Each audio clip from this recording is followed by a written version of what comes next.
They called him invisible because he kept the city moving without asking for notice.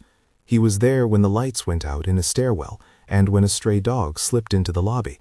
He was the hand that steadied a neighbor who missed a step, the voice that told late commuters where the shuttle stopped.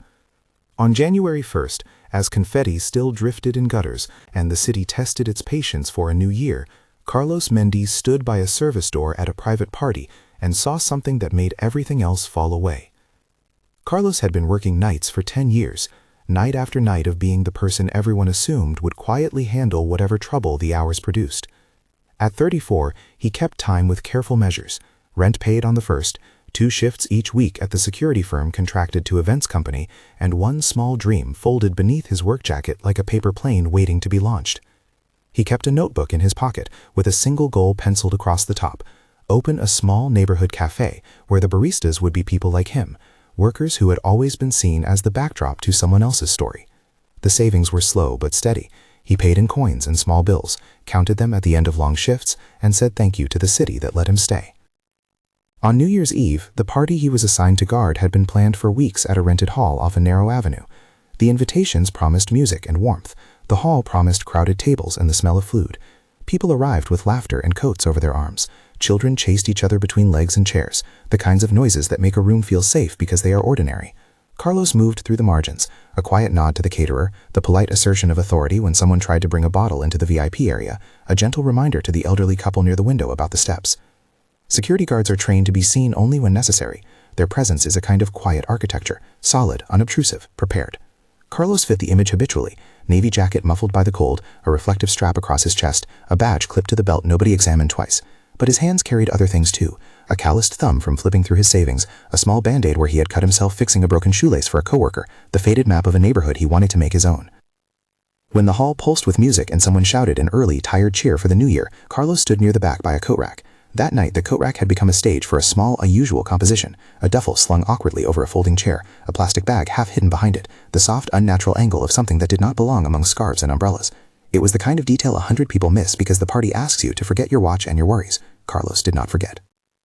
At first, it was an impression, not a conviction. Human beings build stories from impressions. A glance catches a color that looks wrong. A shoulder stays too rigid.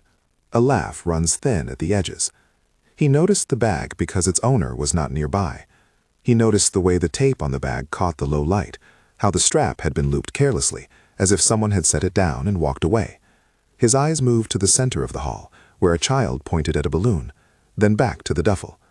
He felt, sudden and clear, the small country of his childhood rise like a tide beneath his ribs, the experience of learning to read danger where others read nothing. Carlos moved closer. He did not touch the bag. Training teaches distance. Training teaches hands-off. Training teaches protocols and waiting. But training also teaches observation, and that is what he brought back from every patrol. Up close, the bag revealed a set of shapes that did not belong with scarves: a clumsy box, a bundle of objects wrapped in someone's haste. He could not read the device like an expert. No one needed him to. He only needed to recognize that what lay there could be the kind of thing that, if left, would make the night stop being a party for dozens of families. He opened his radio and spoke in clipped tones. Dispatch answered steady and slow, measured in professional syllables. Unit, we copy. Remain on scene. Observe. Await bomb squad. The amplifier in his ear was distant, almost bureaucratic, carrying a voice that was trained to be neutral, because neutrality keeps the system legible. Neutrality also translates to waiting. The bomb squad's estimated arrival time, several minutes, came like an abstract that had to be translated immediately into people. Carlos looked around the room. There was a woman at a nearby table balancing a baby on her lap, an older man with a cane laughing with a friend, teenagers in coats huddled to take a selfie, a waitress carrying a tray of food, moving with half a dozen plates balanced on her palms. No one saw the bag the way he did. The music swallowed the small metallic sound that might have been coming from the object. Laughter created its own gravity, pulling attention away from that corner of the hall. Time in emergencies becomes elastic. Minutes can stretch until they feel like years, or they can compress until decisions must happen as if by instinct. Carlos felt that compression then, a counting that began in his chest and became a rhythm he could not ignore. He remembered the face of a friend who had once been in a wreck, how small choices, swerve left, swerve right, had decided everything. He remembered the notebook in his pocket with its penciled plan and the rent due in 3 days. He remembered a voice from his mother on a phone line across an ocean, telling him to be careful. None of those things told him to step back. He made 2 decisions almost at once. The first was to dial 911 and speak plainly about the object, to place it within the responsibility of emergency services, and to ask for help beyond his reach. The second was a quieter, more dangerous choice. He would not wait passively for the professionals alone. He would use the only authority he had at that moment, his presence, his voice, his ability to be the person who saw, and try to move people away from harm. He straightened his shoulders and walked to the middle of the hall. His voice carried because he did not shout. It commanded because it sounded like a voice that had been used to giving directions at 2 in the morning. "Excuse me," he said, and the music dimmed for a second as people turned. "Can I have everyone's attention? We need to clear this area now. Please follow me to the exits, calmly." At a party, calm is a fragile thing that depends on trust. People do not always trust uniformed figures. Sometimes authority makes them suspicious. They do, however, trust someone who acts like they have thought through the problem. Carlos did not perform a costume of authority. He simply spoke in a way that offered a clear path out of the room, and that is often enough for people to choose safety. He guided them with a soft but urgent insistence. He pointed to the nearest exits and asked the adults nearest the door to help shepherd the children. He asked the bartender to turn off the music and the lights, not to create darkness, but to limit the chances that panic would feed itself. He asked the servers to set down their trays and help people out. His language was practical and devoid of theater. 2 by 2, leave everything, keep moving, keep moving. He moved himself along the perimeters, encouraging, repeating directions. His hands found a woman's elbow and guided her, propping an old man up as if he had been doing it all his life. He lifted a child and carried her to the stairwell, hearing the child's small sobs merge with the shuffling of shoes. A small cluster of people resisted, one because she wanted to find her purse, another because he wanted to pull on his coat. Carlos's voice softened and steeled. He offered reassurance. "Your things can be replaced. You can't." He did not say the word bomb. He did not need to. The urgency in his behavior, the conviction in his tone, the way he was already shepherding others to safety were enough to make people move. He had not yet moved the bag when a child screamed. That scream is a sound that turns decision into movement.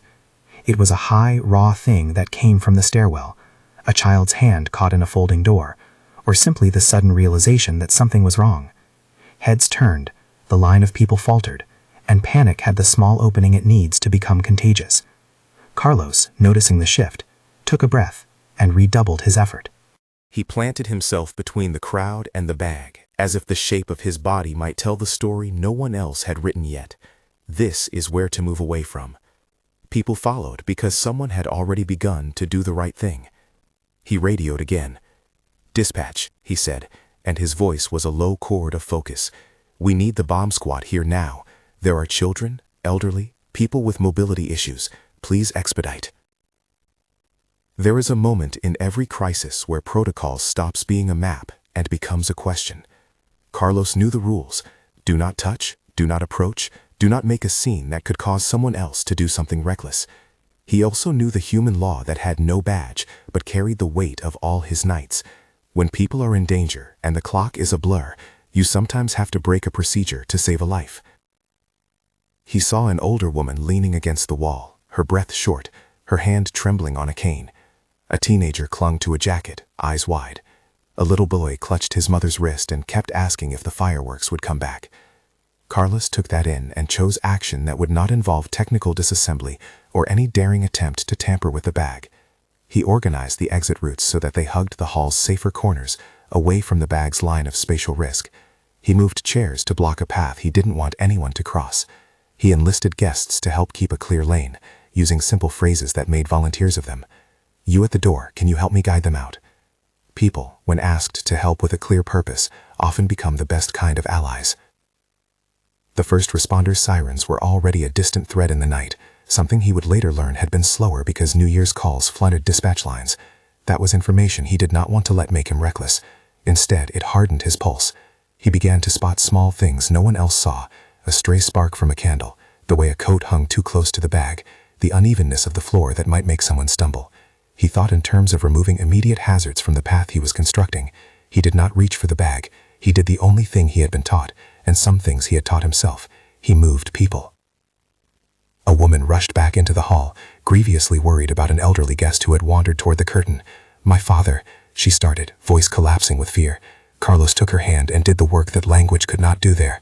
He looked at the old man, read the worry in his slow steps, and offered a simple step-by-step. "Can I take his arm? We'll go this way. Keep his balance. Stay with him." He led them as if the crowd were a river and he had found the channel to carry them to shore. The woman sobbed quietly but followed. When the first official lights of the emergency vehicles painted the street in blue and red against the curtained windows, the hall's mood shifted into something brittle and expectant. Cameras on phones rose like a field of small suns. Someone started recording because we record to prove. Footage sticks in the internet like gum on a sidewalk. It rewrites living rooms into newsrooms and private fear into public script. In that moment, Carlos lost his anonymity. For the first time, everyone in the room truly saw the person who had moved among them all night. He saw their faces, the recognition ripple outward, and no relief washed through him. Recognition often comes with consequences. Behind the curtained wall, paramedics and police formed a perimeter. Voices over radios became a different kind of tape, urgent, informed, process-driven. A man with a helmet and reflective vest asked Carlos terse questions. How many people evacuated? Any injuries? Was the item moved? Carlos answered as precisely as he could. He told them the object had not been touched and where it had been left. He gave a head count because numbers sometimes make decisions clearer for strangers in charge. The official asked him to step back. "Sir, we need you to evacuate from here for your safety," the responder said, using the formal language that keeps operational integrity intact. Carlos hesitated for a beat. Leaving meant he no longer had the small authority that had calmed the room. Staying put, beyond his role, meant a disciplinary line he had been taught not to cross. He saw in a flash both the potential reprimand and the faces he had helped steer out the door. He felt the weight of protocol like a second skin and felt it stretch. He took one last sweep of the hall with his eyes and found there, near the doorway he had been guiding people through, the child who had been crying earlier, now clutching a stuffed animal and looking back at the corner where the bag lay. The child's face, unsure and small, against the adult's sea, pulled something loud inside Carlos, an older chord of fear and compassion that drowned out the concept of rules. He stepped briskly toward the child, scooped him in his arms, and started back toward the outside with the same efficient calm he had used all night. At that moment, a woman outside the hall started to livestream, her voice a thin thread into the internet. "They're clearing the hall. Everyone's moving. Thank God for the guard." The comment box filled with prayers and shocked emojis. The audio from her phone captured the scene in a way that would later be replayed in living rooms and council chambers, analyzed and celebrated, and sometimes turned into the basis of a debate about who gets rewarded and who gets punished. Carlos felt a pressure like an invisible hand press on his chest as the bomb squad's vehicle rolled up. He handed the child to the mother who had been frantically searching and felt the child's small fingers press into his palm like a silent apology for the risk he had taken. The mother looked at him with gratitude that had no words, only a trembling nod. He wanted to step back, to let the professionals do what they were trained to do. He also wanted to account for the fact that the person at the center of that night had been him. Inside the perimeter, officials began to work in their measured way. A uniformed supervisor pulled aside a man from the security firm and asked questions that had the potential, as all institutional questions do, to become a ledger of liability. The security firm's representative wrote down times and names and phrases that read like paperwork: left post, deviated from protocol, engaged crowd control. Those phrases would later become abbreviations for consequences. Carlos watched, feeling the twin currents of exhaustion and adrenaline, and then the edges of something else: worry about whether he had done the right thing. He had convinced himself that there is a difference between obeying orders and obeying conscience. He wondered, briefly and sharply, which of those would be the currency people chose to spend.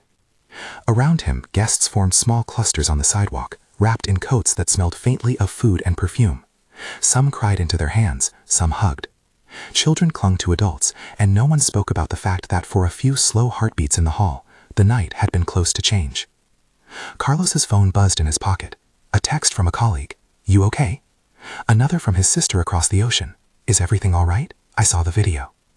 The video, a shaky recording taken by a guest as they evacuated, already had a line of comments under it calling out the man in the navy jacket moving through the crowd. Some said his name, others called him a hero, others asked why a guard had to be the one to act. He had not thought about recognition that night. He had thought about the child's small hand. Yet the internet had its own appetite for stories and would soon grind this one into a variety of shapes: a cautionary tale about protocol, a hymn to bravery, a portrait of the invisible becoming visible. Each framing carried consequences that had nothing to do with his sleep and everything to do with his future. Before the bomb squad reached the exact spot, Carlos did one last sweep. He walked along the line of patrons who had been evacuated and asked simple, human questions. Is everyone accounted for? Anyone still inside? His voice was rougher now, throat raw from hours of instruction and a night of keeping others steady. Someone handed him a bottle of water. He drank and felt it cool the inside of his mouth like a small mercy. A younger officer came up beside him and, without malice, made a formal note. You did well directing people, the officer said, but we need statements later. It was an administrative kindness that is often the first rung toward either formal gratitude or formal reprimand. Carlos nodded. In his life, both were possible. As the bomb squad assembled its equipment in the street, as a crowd gathered beyond the roped perimeter, and a reporter's microphone began to find its way into the hands of someone with a steady tone, Carlos found himself mistaken for the measure of all that had happened. People approached him with tears, with thanks, with offers of help. A woman he had guided out earlier gripped his hand and held it as if it were a lifeline and said over and over, "Thank you, thank you." He did what human beings who carry modesty in their chests often do. He shrugged and insisted it had been nothing special. I just did what anyone would do, he told people who called him a hero. He knew, though, that what he had done was not ordinary. It was a choice that would ripple outward and back in ways he could not yet measure. Across the avenue, a camera crew set up, and a local journalist jotted notes about the miraculous avoidance of a disaster. That word, miracle, felt too large and too small at once. It locked the event into a space of belief and of spectacle. Carlos felt uncomfortable being turned into an emblem for something bigger than the half-formed plans in his notebook. He wanted, instead, for the city to take care of the people who do the invisible work, the custodians, the nurses on the night shift, the bus drivers. He wanted funding for safety training that did not rely on goodwill alone. He wanted his little cafe to be a place where people who had been invisible could be visible by design. The bomb squad technicians moved with a kind of careful choreography, and the responders' presence reshaped the scene into one of measured control. Flashing lights painted faces in brief, theatrical strokes. Carlos stood a little off to the side, still catching his breath, still feeling the aftertaste of adrenaline that lubricates memory. He wanted to leave, to go home to his studio apartment and count his savings again and sleep the way people sleep after nights they survived. But as the machines hummed and the crowd held its collective breath, he realized there were consequences to remain and things to be said. A man with a helmet approached him and asked for a statement. "Can you describe exactly what you saw?" the responder asked. Carlos tried to answer, but words seemed thin. He described what he had noticed as best as his memory could translate: the bag left by itself, the way it had been tucked behind a chair, the fact that he had not touched it. He told them how he had directed people out and the number of patrons he believed had been inside. Each sentence was a small surrender to the official record, a translation of human action into bureaucratic terms. While he spoke, a friend from the security firm, someone younger and eager to follow the rules, stood nearby and watched with an unreadable expression. It would be a week later that Carlos would learn that the firm had already begun drafting internal reports to determine whether he had followed procedure. For now, in that first glow of the blue lights, the future was only an indistinct shape beyond the flashing cones. Then something happened that would change the arc of the night and tip the balance between quiet gratitude and public scrutiny. A drone of voices from the perimeter rose, as if 1,000 tiny currents pulled toward the same center. They were not coordinated. They were a thicket of responses: clapping, exclamations, the crinkling noise of someone opening a bag of chips to steady themselves. A child, somewhere in the back of the gathered crowd, began to sing a half-remembered song from New Year celebrations. The sound of it, familiar, human, cut into the tension like sunlight through clouds, and for a moment the night resumed a fragile normalcy. Carlos let the moment pass. He felt the weight of recognition and the heavier weight of process. He had been an invisible stitch in the fabric of a neighborhood for years, and now every camera, every note in a file would pull at that stitch until it was either mended into a new shape or cut out. As the bomb squad technicians prepared to approach the item, they asked everyone a final time to retreat to a safe distance. Guards and officers marked the perimeter. Carlos felt a jolt of something he could not yet name when a technician pointed at him and asked softly, "Did you see anyone leave the bag?" His answer would matter, legally and morally. It would feed into whether his actions were recorded as bravery, negligence, disobedience, or necessity. Before he could answer, his radio crackled again.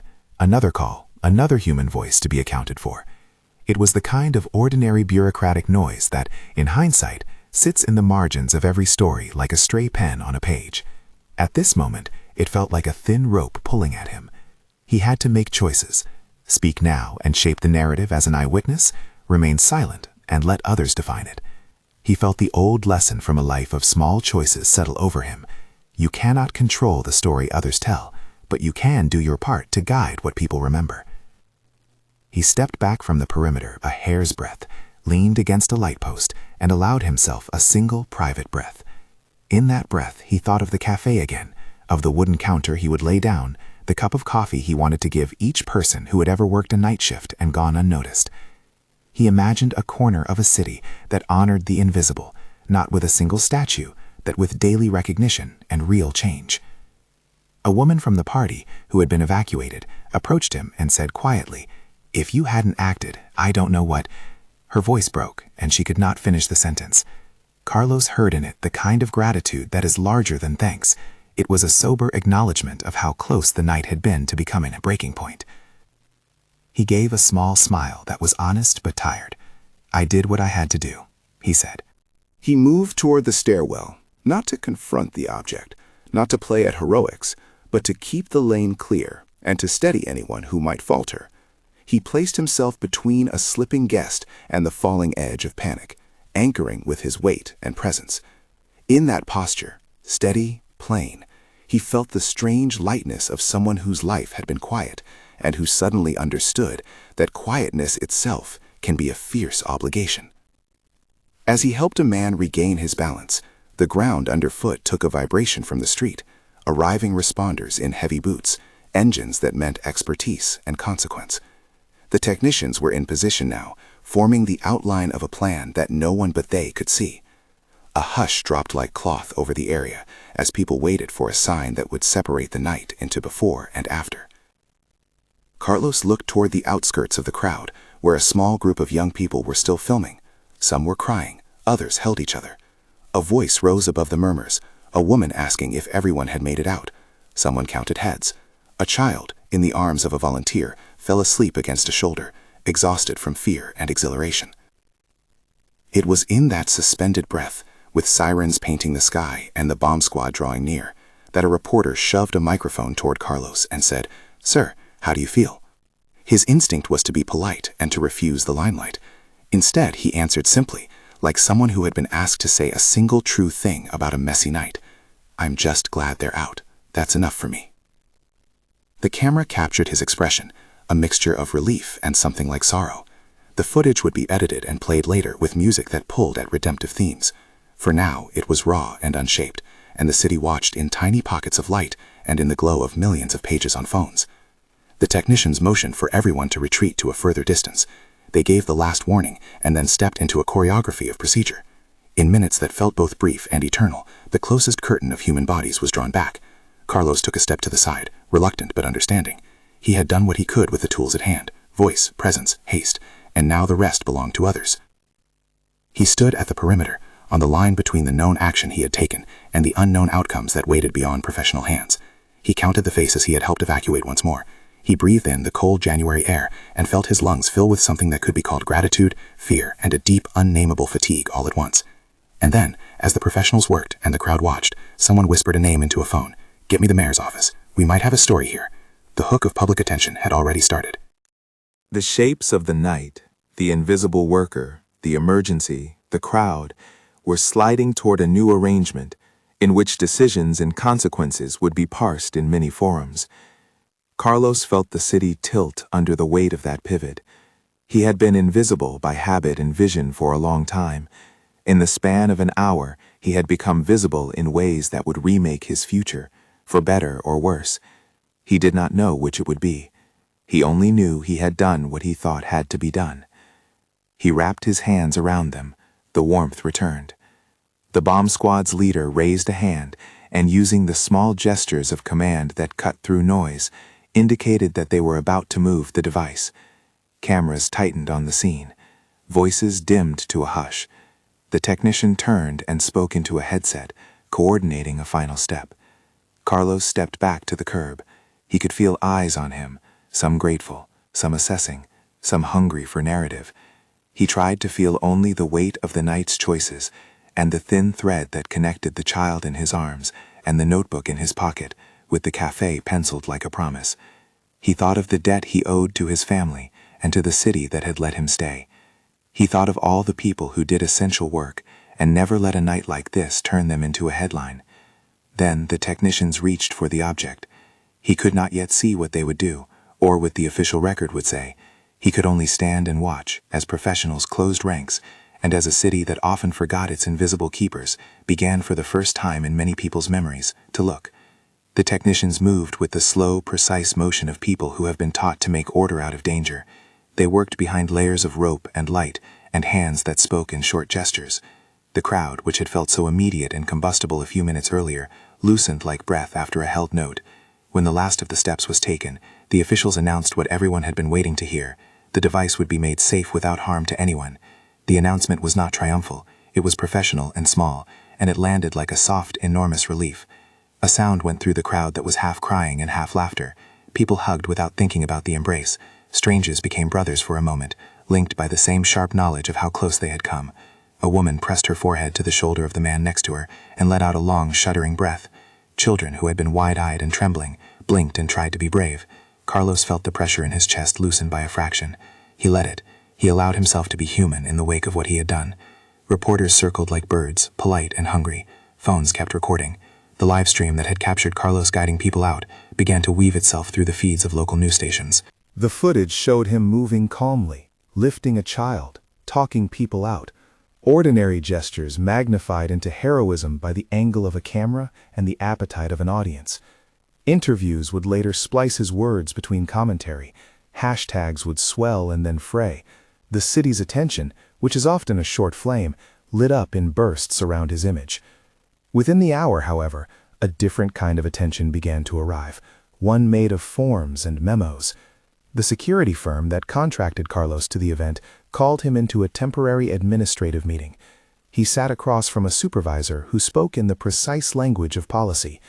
"We appreciate your quick thinking," the supervisor said, "but company rules require that you remain at post. We'll need a statement and an internal report." The phrasing was careful. The implication was heavier. Being placed on administrative leave pending review became the first official stamp on a night that had already been stamped into the memory of dozens. Carlos understood the bureaucratic logic. Organizations protect themselves the way people protect their homes, by building walls and checking locks. Still, hearing the words made a coldness pool in him for a second. The possibility that an act which had saved lives might be read as a breach. He had been taught to follow orders. He had felt compelled by something older than training to act. Now those two worlds were sitting across from each other with clipboards and timestamps between them. The public response was quick and decisive. The same devices that had recorded the evacuation began to do a different kind of work. People started posting, sharing, and commenting with gratitude and outrage in equal measure. A viral clip of Carlos leading a family down the stairs hit local feeds and drew lines of messages. "Who is that guard? Why is he on leave? We owe him more than memos." A neighbor started a crowdfunding page to cover whatever Carlos might need: medical bills, lost wages, a legal fund if it came to that, and within hours the page had gathered hundreds of small donations. The language used in those contributions was telling. Many givers wrote that they were paying forward a debt for nights kept safe by people no one usually sees. The city too felt the tug. A council member who had been watching the early footage called the mayor's office. A local advocacy group for essential workers drafted a letter. The narrative began to fracture standard assumptions. Instead of a single official story determined by clocked procedure, the public's moral ledger started to weigh in. For many, the question was not, did he follow every rule, but did he save lives? That question had power. Under public pressure, and perhaps under the quiet insistence of a few people behind closed doors, the security firm revisited their initial posture. The pending review note remained on files and forms, but the immediate punitive posture softened. An executive from the firm issued a statement that thanked emergency responders and acknowledged the extraordinary circumstances without naming a disciplinary outcome. It was a compromise, bureaucratic but survivable, and it allowed the story to move from accusation back toward gratitude. Meanwhile, small miracles on the human scale multiplied. The family whose child Carlos had carried returned to the hall the next day with flowers. The mother, cheeks brushed raw with the kind of sleepless gratitude that becomes speechless, found Carlos outside the office where he filed his witness statement and embraced him with a force that left both of them nearly breathless. "You saved my son," she said, the words simple and huge. He deflected, as he always did, but could not deny the swell of something like home in the woman's thanks. Medical checks confirmed that several guests had superficial injuries from the rush, sprains, bruises, a case of temporary hearing impairment from the stadium-level noise, nothing life-threatening. Carlos himself discovered a ringing in one ear that lingered for weeks, a small cost for daring that would remind him daily of that night's soundscape. He took time off. He tended the headache that came like a dull percussion when he closed his eyes. He also found himself fielding messages from people offering help, a neighbor offering a few days of paid work, a local grocer dropping off meals, an old friend wiring a small sum until everything sorts out. The communal response, improvised and tender, became a kind of safety net where formal systems were slow. The crowdfunding page grew beyond immediate needs. Stories attached to donations ran like testimonies, people writing about their own parents who worked nights, about bus drivers who get little praise, about janitors who never see their children while cleaning schools. Over the next few weeks, the fund raised more than enough to cover the short-term needs and left a surplus that the organizers, after consulting with Carlos, set aside for a longer project, seed money for the cafe he'd sketched in his notebook, and a small community safety fund to support night workers with basic emergency training. Media outlets came back to the story with different angles. Some aired profiles of Carlos's childhood, an immigrant who had worked odd jobs, who sent money home, who kept a map of his neighborhood folded in his pocket. Others debated protocol and liability. Call-in shows invited experts who spoke broadly about training and the ethics of discretion. Pundits discussed whether institutions should reward or punish staff who diverge from instruction in acute moments. The town's conversation turned, briefly and sometimes heatedly, toward questions it rarely faced. Who keeps the city safe when everyone else sleeps? And how are those people honored beyond a single viral headline? At a community meeting convened at a small church near the hall, neighbors and workers spoke. A woman who cleaned office buildings at night described long hours and small wages and the illusion of invisibility that hangs over nocturnal work. An EMT recounted times when quick civilian action had made the difference and called for more accessible training for people who work night shifts. A council member announced a modest grant program for safety training for night workers, an administrative seed rather than a full solution, and yet a step people applauded. The applause felt like a stitch. For Carlos, the public attention was dizzying. He made appearances, quiet ones, and he met with city officials who thanked him and asked how they could support his future. An invitation came from a social services nonprofit to speak at a small event honoring essential workers. He accepted, nervy but grateful. In front of an audience that included janitors, taxi drivers, and nurses, Carlos spoke plainly. He told them about the night, about how he had chosen without thinking about a career or a headline, and about the small dream folded into the notebook in his pocket. People listened as if each sentence were a small cure. A few months later, the mayor invited him to a public ceremony where a small plaque would be presented. The event was modest, held in a community center, and attended by a scattering of press and a crowd of neighbors. The mayor spoke about courage and said that the city had to do better by the people who keep it safe. The plaque was unveiled, not a monument, but a simple brass marker that acknowledged those who watch over our nights. Carlos accepted the certificate and the applause with the same awkward modesty he had worn since he was a child. He looked out into the audience and saw faces, some he had helped evacuate, some who had donated to the fund, some who had simply come to witness gratitude given, smiling and crying and shaking his hand. The funds from the community drive, matched with a small microloan Carlos applied for and qualified for with the help of neighbors, allowed him to take a slow step toward the cafe he'd imagined. It was not an overnight transformation. The space he rented was small, a corner storefront that smelled faintly of old newspapers and possibility. He painted the door himself on a chilly morning and nailed a simple sign. The cafe opened with a ribbon cut by the woman whose child he had carried out of the hall. She returned to pour coffee as a volunteer for the first week. The menu was modest, coffee made with respect, pastries from a local baker, a small shelf with books donated by neighbors. Carlos hired a few people who had worked nights, a bus attendant, a night nurse, a custodian, with hours that matched their lives and a wage that acknowledged their labor.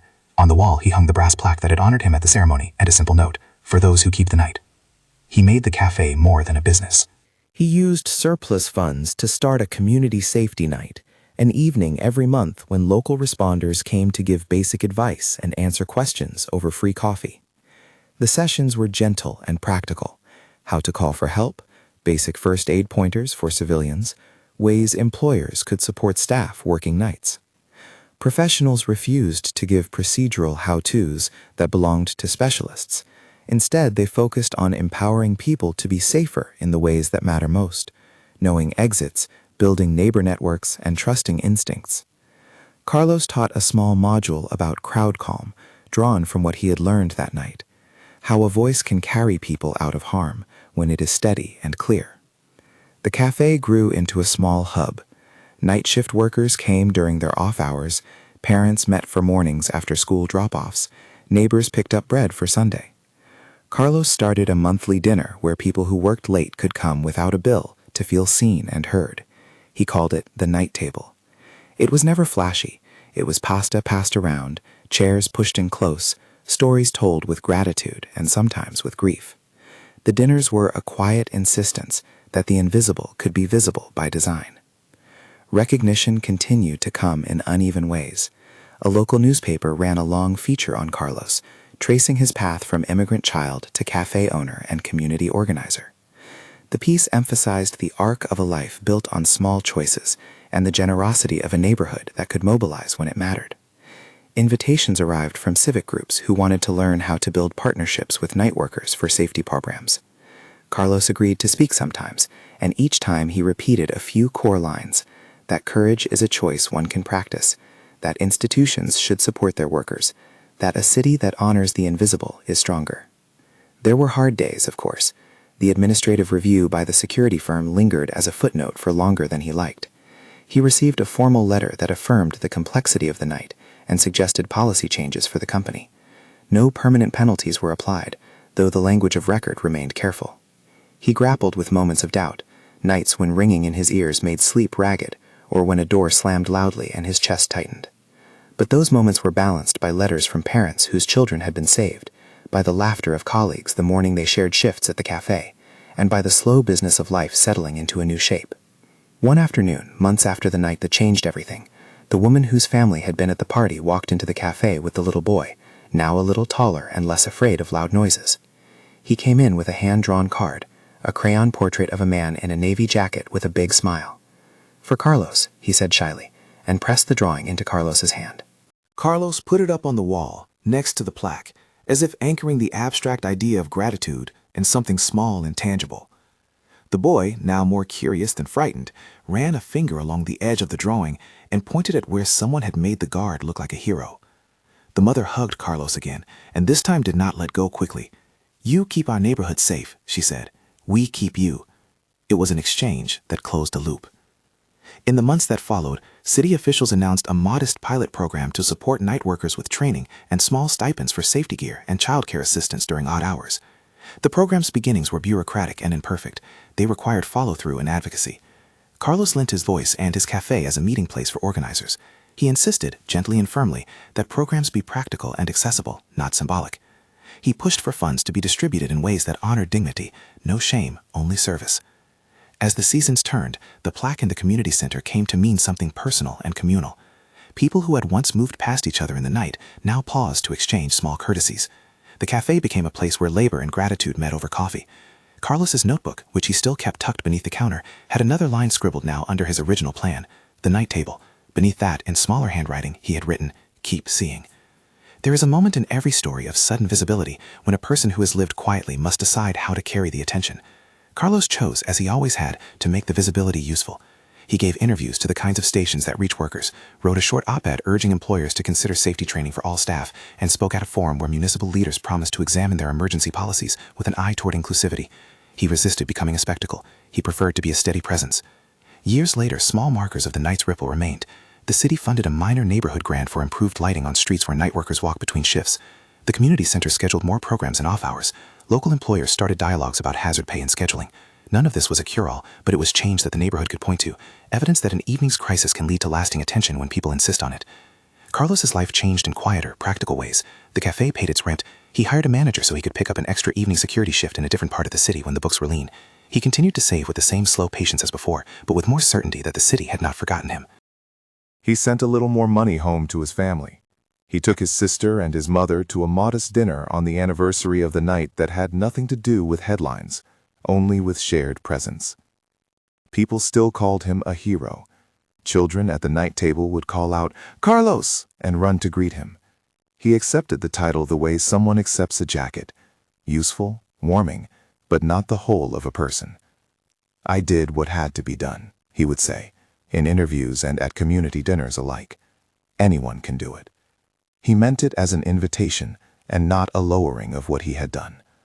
Courage, to him, was not an exceptional trait reserved for a few. It was a practice that ordinary people could choose in urgent moments. The child whose life he had steadied once returned as a teenager to volunteer at the cafe, bringing a friend and asking for shifts during summer breaks. The boy wanted to be part of something that once held him safe. In the corner of the cafe, the drawing the child had made years earlier had yellowed around the edges, but kept its place of honor. It was a reminder that the smallest artifacts of gratitude sometimes outlast the loudest headlines. When asked, months or years later, whether he regretted the attention, Carlos would pause and sometimes look out the window at people passing by. "I don't like being the center," he'd say. "But if being seen led people to look after each other a little more, then being seen was worth it." His humility was not a refusal of his own agency. It was the continuation of a life that had always been about tending others, whether anyone noticed or not. On a quiet morning in late autumn, the mayor stopped by the cafe with a small group to announce that the pilot safety program would be funded for another year. Cameras came and left. The mayor thanked Carlos publicly and gave him a small plaque, and after the short speeches, the two of them sat and drank coffee like neighbors. People at the tables watched the exchange, and someone raised a cup to Carlos in a small salute. He smiled, a private, shy thing, and raised his cup back. Share this with someone who deserves to be seen.